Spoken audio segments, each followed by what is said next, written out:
Samahan niyo po ako. Titingnan natin yung mga tanim kong bayabas sa bakuran. Ito po sila, malalaki na po sila. Yan po. Napakaganda po ng mga dahon. Ayan po sila, malago na. Pagkukan, marami na pong ibubunga ito mga ito. Yan po. Napakaganda po ng dahon ng bayabas natin. Meron pa po dito. Tingnan po natin.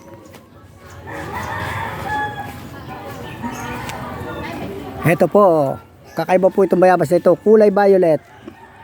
Yan po, ang dahon niya, violet. Alam niyo po ba na ang bayabas ay napakataas sa vitamins and minerals? Vitamin C at vitamin A. Ang pagkain po ng bayabas ay nakakatulong din sa pag-maintain ng ating mga sugar, high blood, at saka po ng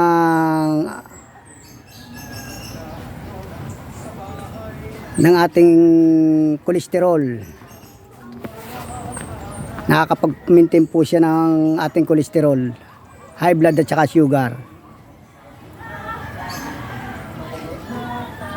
Ang mga dahon po nito ay mabisa ding gamot sa mga sugat, panlanggas sa sugat, sa mga sakit po ng ngipin.